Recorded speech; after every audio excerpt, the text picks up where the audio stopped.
Merci de votre fidélité à la télévision Futur Média, Soir d'Info. La suite avec nous ce soir, Mesma Koulé-Vico, représentant du FMI au Sénégal. Bonsoir. Bonsoir, Monsieur Diop.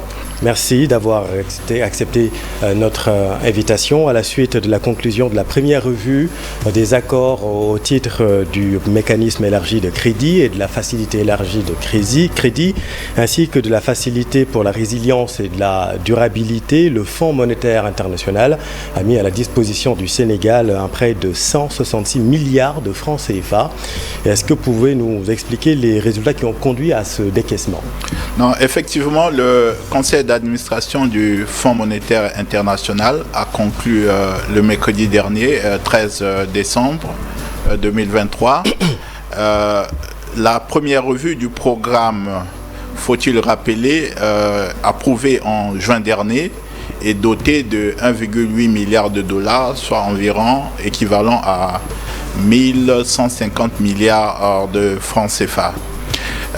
Cette décision du conseil d'administration du FMI est une reconnaissance des efforts du gouvernement en matière de consolidation budgétaire, donc de réduction du déficit pour réduire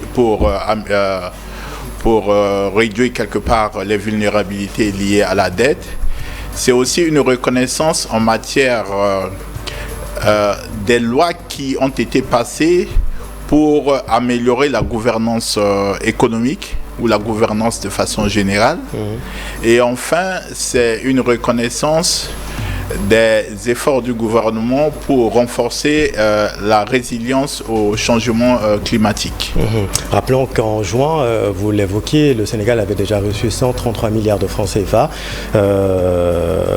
d'un premier tirage sur les ressources dédiées, donc d'un montant de 133 milliards de francs CFA. Vous l'avez dit, tous les critères de réalisation quantitatifs et les cibles indicatives, à l'exception tout de même d'une seule pour la fin juin 2023, dans le cadre du programme FECMEC, ont été atteints. Est-ce qu'on peut savoir le critère qui n'a pas été atteint?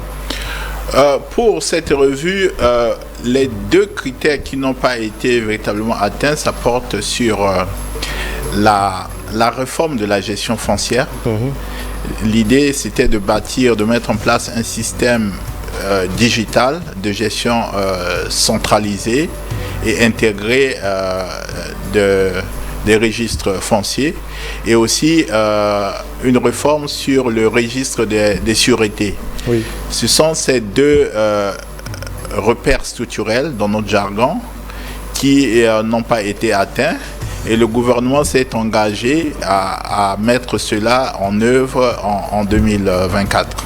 Est-ce que vous savez les raisons de ce retard?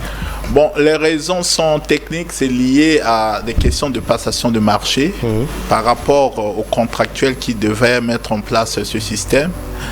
Et aussi, c'est des réformes assez complexes, et nous n'avons aucun doute que d'ici la fin de l'année 2024, le gouvernement pourra mettre ces mesures en œuvre. Donc que ce soit pour le programme mix FEC-MEC comme pour la FRD, seulement deux repères structurels n'ont pas été atteints. Oui, tout à fait. Oui. Tout à fait. Alors, la mise en œuvre des réformes dans le cadre du programme FRD progresse pour la première fois au Sénégal. Le budget vert a été mis en place. Désormais, tout projet de plus de 500 millions de francs CFA sera donc soumis à une analyse environnementale. C'est un des critères liés, un critère de décaissement lié à ce programme. Oui, tout à fait. C'est un des piliers du programme qui a été approuvé en juin. L'idée, c'est de bâtir la résilience au changement climatique. Et pour cela, déjà, il y a deux textes importants qui ont été passés par le gouvernement. Un décret qui, sur la gestion des investissements publics, qui intègre davantage les considérations climatiques. Une stratégie et un plan de mise en œuvre aussi des transports publics plus verts. Oui. Et comme vous l'indiquez, dans le cadre du budget 2024, pour la première fois au Sénégal, et je dirais même en Afrique, le gouvernement a introduit ce qu'on appelle un budget vert. Oui. Un budget vert qui montre un peu tous les efforts du gouvernement pour maintenant intégrer les considérations climatiques dans les politiques publiques. C'est clairement une injonction du FMI? Non, ce n'est pas une injonction. Nous, le FMI soutient la politique du gouvernement. Donc, c'est une politique que nous soutenons avec ces décaissements. Le risque de surendettement du Sénégal est modéré selon l'analyse de soutenabilité de la dette du FMI et de la Banque mondiale. Dans le même temps, l'accord avec les autorités comprend un surfinancement de 604 milliards de francs CFA pour pouvoir faire face justement au service de la dette des 4 premiers mois de 2024. Est-ce que cette stratégie préventive ne peut pas avoir des conséquences sur la gestion prudente de la dette? Au contraire, c'est une gestion, je dirais, prospective de la dette, puisque l'idée étant, vous parlez du surfinancement de 604,8 milliards de francs CFA. L'idée, c'est de mobiliser, de profiter des conditions financières favorables actuelles, mobiliser davantage pour pouvoir faire face au service de la dette. Vous savez très bien que les 4 premiers mois de l'année, ce serait une période électorale au Sénégal. Oui. Donc, c'est une gestion préventive, quelque part, de la dette. Donc, nous voyons, et d'ailleurs, dans le cadre du budget 2024, le financement sera réduit pro tanto. Autrement dit, les 604,8 milliards qui ont été mobilisés cette année viendraient en déduction du financement prévu dans le budget 2024. Donc, sur les deux années, je dirais 2023-2024, l'effet est neutre. Tout à l'heure aussi, vous parlez du rating du Sénégal, de la dette du Sénégal. Oui. Effectivement, ces 3 dernières années, la dette a beaucoup augmenté. C'est justifié en partie par les différents chocs que le monde entier, y compris le Sénégal, ont fait face. Notamment le choc de la pandémie de Covid avec ses différentes variantes. Après, il y a l'effet de la guerre en Ukraine et aussi avec les implications sur les prix des denrées alimentaires de base, etc. Donc, il a fallu que l'État viennent au secours des entreprises. C'est ce qui explique la révision de la croissance à 4,1. La révision de la croissance à 4,1 cette année s'explique d'abord par les tensions sociopolitiques du début de l'année. Oui. Il y a aussi l'effet de l'inflation sur le pouvoir d'achat des ménages. Oui. Et enfin aussi l'environnement international qui n'est pas favorable, qui a pesé quelque part sur le secteur secondaire et aussi, je dirais, qui a entraîné un durcissement des conditions financières internationales, l'appréciation du dollar, la hausse des taux d'intérêt, etc. Restons quand même sur la dette, puisque rappelons-le, la dette de l'administration centrale sera à 72% à la fin de l'année, ce sont les chiffres officiels, mais est-ce que ce surfinancement est l'unique cause du dépassement de ce plafond, du plafond de 70% de l'UEMOA, bien évidemment?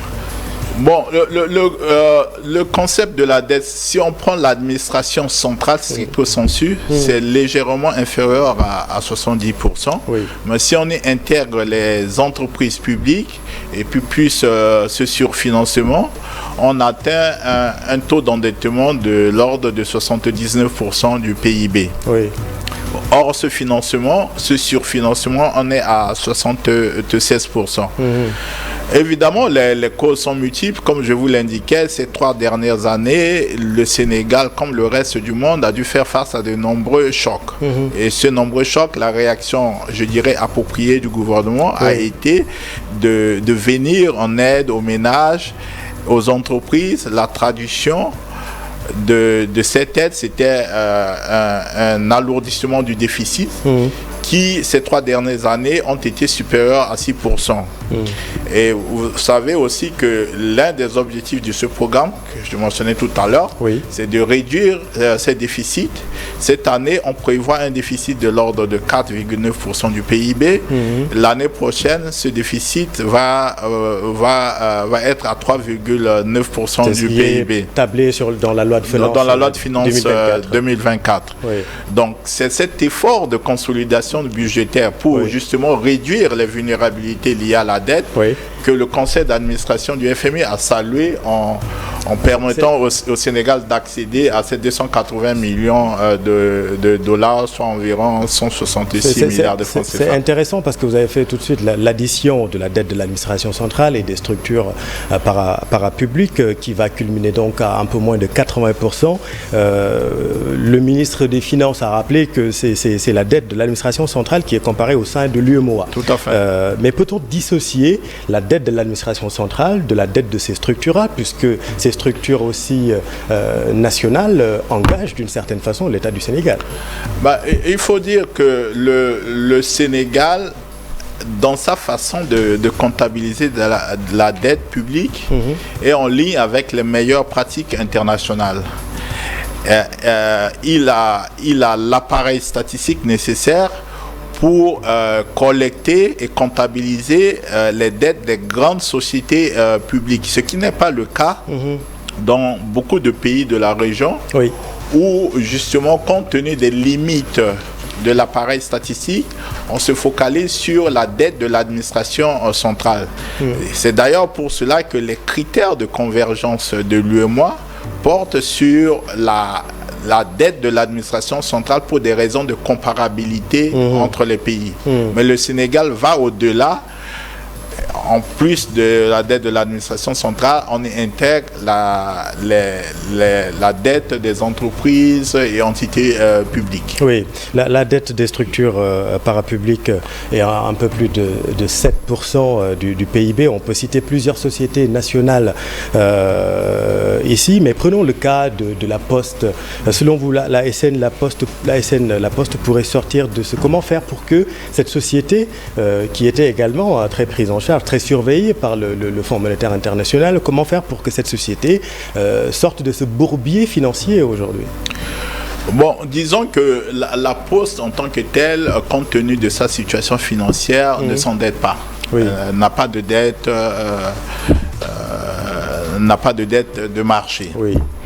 Évidemment, la Poste, le groupe de la Poste traverse une situation difficile et le gouvernement a adopté un plan de restructuration qu'il est en train de déployer. Le problème, c'est que la Poste doit à l'État et l'État doit à la Poste. C'est un bourbier très compliqué. Et cette situation impacte les travailleurs, mais aussi les clients de la Poste aujourd'hui qui ne peuvent plus prendre leur argent. C'est un problème. Bon, il y a déjà un problème de facturation des services de la Poste. Il y a eu un séminaire sur la comptabilité analytique de la Poste et qui a revu à la hausse quelque part la facturation des services que la Poste rend à l'État. Mais au-delà de cela, la Poste doit beaucoup d'argent à l'État. Et dans ce cadre, quand on fait la consolidation de la dette, en net, c'est la Poste qui doit à l'État. Mais je vous disais tout à l'heure, il y a un plan de restructuration et de récapitalisation qui a été préparé et qui va commencer à être déployé en 2024. Par la nouvelle direction générale. Le Fonds monétaire international incite le gouvernement à éliminer progressivement les subventions de l'électricité notamment. Le gouvernement et de l'énergie de façon globale. Le gouvernement se retrouve entre le marteau de la pression sociale et l'enclume du nécessaire assainissement budgétaire. Comment gérer les équilibres à ce moment-là, puisqu'il est important, vous le savez, d'isoler les dépenses sociales de la politique d'austérité? Comment gérer cette situation? Bon, déjà quelques chiffres. Les subventions à l'énergie coûtent cher. L'année dernière, je parlais de 2022, ces subventions se sont élevées à plus de 750 milliards de francs CFA. Cette année, ces subventions seront de l'ordre près de 600 près milliards. De 600 milliards. On parle de 556 milliards, alors que la loi de finances, on avait tablé sur 450 milliards. Tout à fait. Donc, ces subventions seront près de 600 milliards de francs CFA. En 2020, faut-il le rappeler, les subventions à l'énergie étaient autour de 100 milliards. Oui.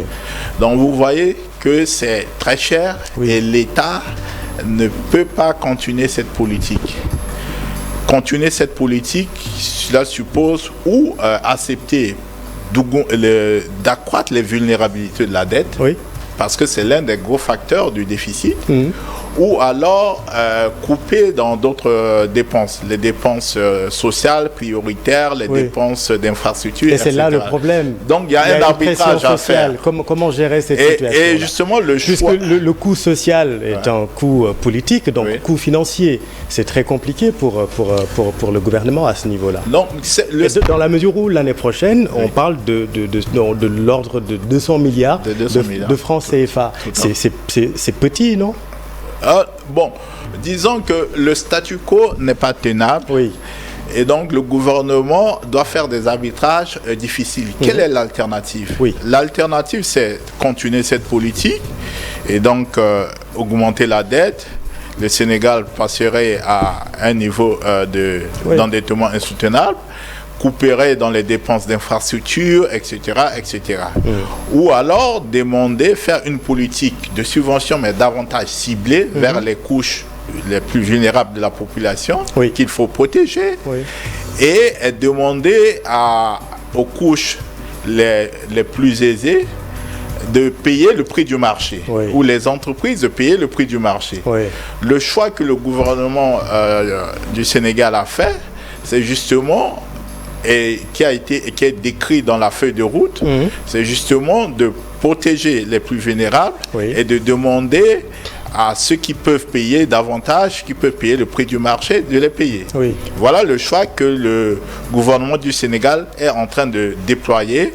Donc en 2024, comme vous l'avez dit, les subventions seront de l'ordre de 212 milliards, donc une réduction de 600 à 212.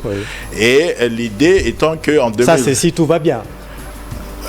Si évidemment les prix du pétrole et qu'il n'y a pas explose à 150, à 200, c'est quelque chose qui se ferait, qu'il faudrait revoir. À côté de cela, mais dans l'hypothèse de base, l'idée ce serait de ramener ce déficit, ce niveau de subvention de 3,1% du PIB actuellement à 1% en 2024 et quasiment de les éliminer en 2025.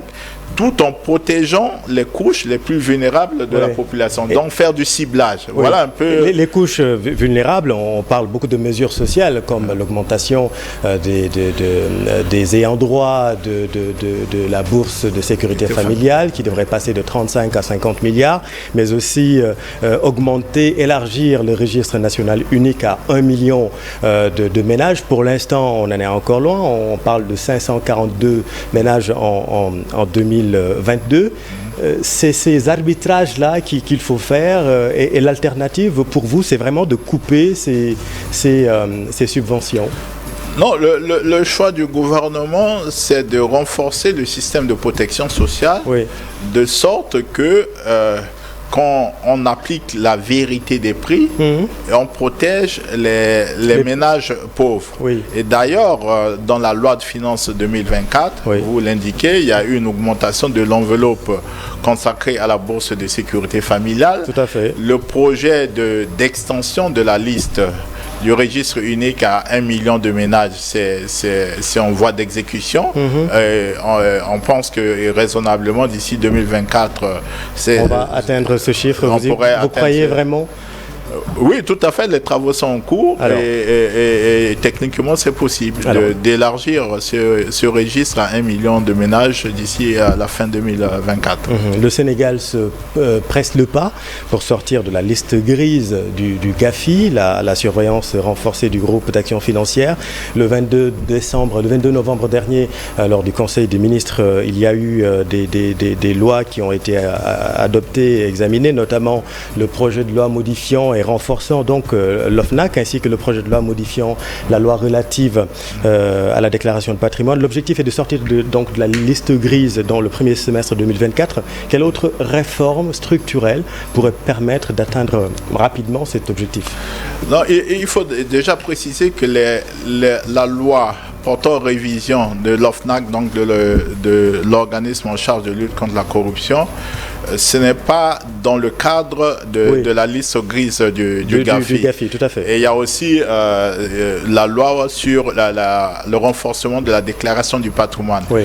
Pour la liste grise du GAFI, le Sénégal a été placé. Mais ça, c'était des demandes faites par le FMI. Hein. C'était la politique du gouvernement. Ça faisait partie des accords. Ça faisait partie des accords.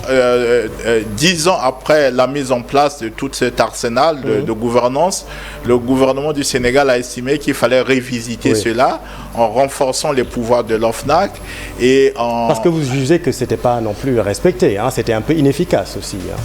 Non, évidemment, il y a bien des faiblesses. Absolument. Et tout le monde s'accorde à dire qu'il fallait renforcer les pouvoirs de l'OFNAC. Et aussi, en matière de déclaration du patrimoine, il fallait aussi renforcer le régime des sanctions. Tout à fait.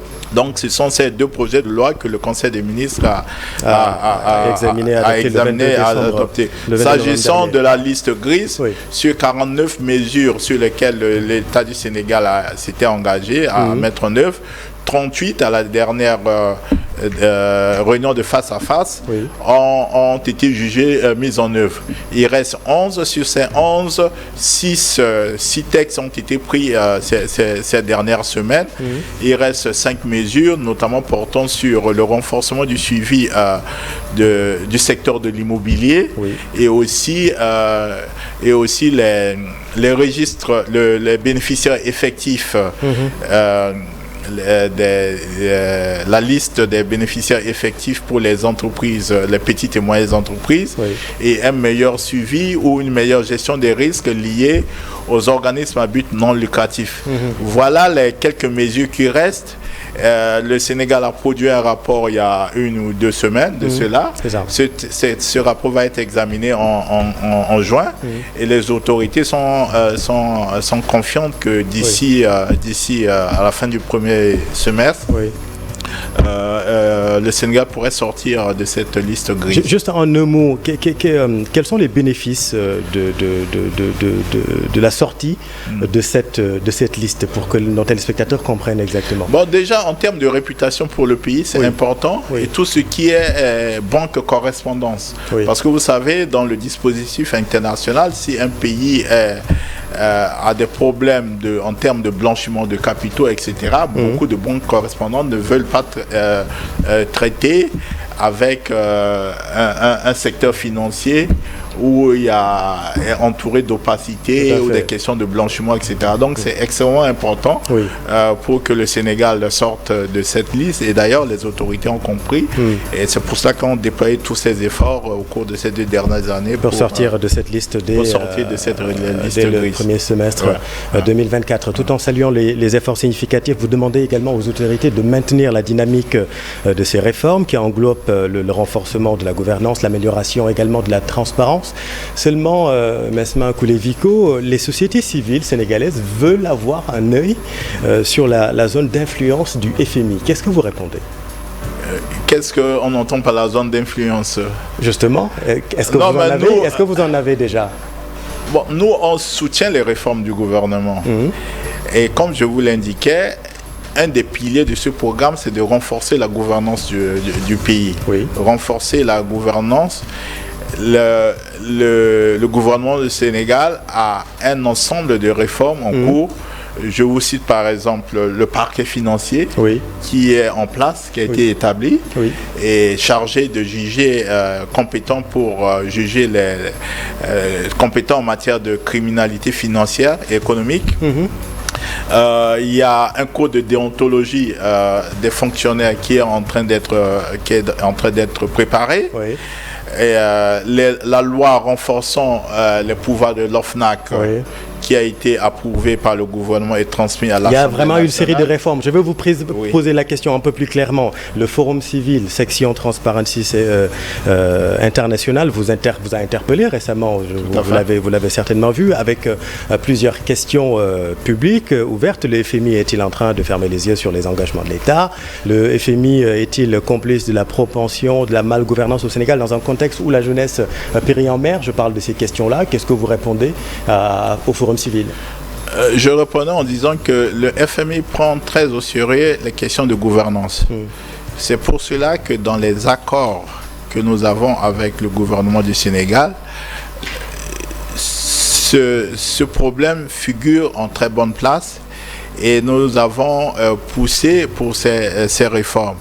Il est évident que dans ce que le Forum civique quelque part dénonçait en termes de reporting, des agences ou des entités plutôt de contrôle de l'État, que ce soit la Cour des comptes, l'inspection générale d'État, l'autorité des marchés publics, etc., etc. Il y a des efforts à faire à ce niveau pour améliorer le reporting. Mais si on compare un peu le Sénégal par rapport à d'autres pays de la région... Vous aimez bien comparer le Sénégal à d'autres pays. Mais si le Forum civil va jusqu'à insinuer une complicité, voire une complaisance avec les autorités sénégalaises, c'est quand même grave, non? Non, il n'y a pas de complicité parce que...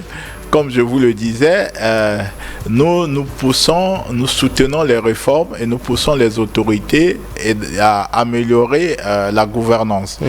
La Cour des comptes, vous vous souvenez, le fameux rapport sur les dépenses Covid, dépenses Covid dont une bonne partie a été financée par le FMI.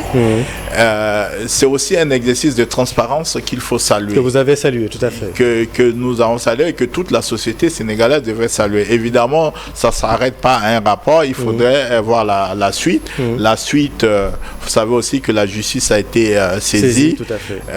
Que le code des marchés publics a été révisé, que les comptes bancaires des entités de certains ministères ou des entités ont été fermés.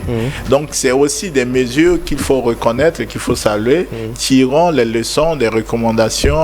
C'est un dossier que vous suivez particulièrement. C'est un dossier que toute la communauté financière internationale suit et nous savons aussi que le gouvernement a à cœur de traduire en acte les recommandations formulées par la Cour des comptes. Alors il ne nous reste plus beaucoup de temps, Mesmin Kouléviko. Ce qui est convenu également avec le Sénégal, c'est un déficit budgétaire de 3% du PIB à l'horizon 2025. La loi de finances a été approuvée avec l'objectif d'un déficit budgétaire convenu de 3,9% du PIB. Seulement, ces critères de convergence semblent de plus en plus difficiles à atteindre. Faut-il aller vers un New Deal, comme l'a suggéré le président Macky Sall lors du Forum de Paris? Qu'est-ce que vous en pensez? Est-ce qu'il faut aller vers une évolution de la gouvernance économique et financière? Bon, déjà, les critères de convergence, c'est un arrangement régional lié au fait que le Sénégal partage la monnaie avec d'autres pays de la région, 7 autres pays, et qu'il faudrait une discipline fiscale pour que la monnaie soit solide. Évidemment, les 3% à l'horizon 2025, c'est aussi un engagement du gouvernement dans le cadre du programme.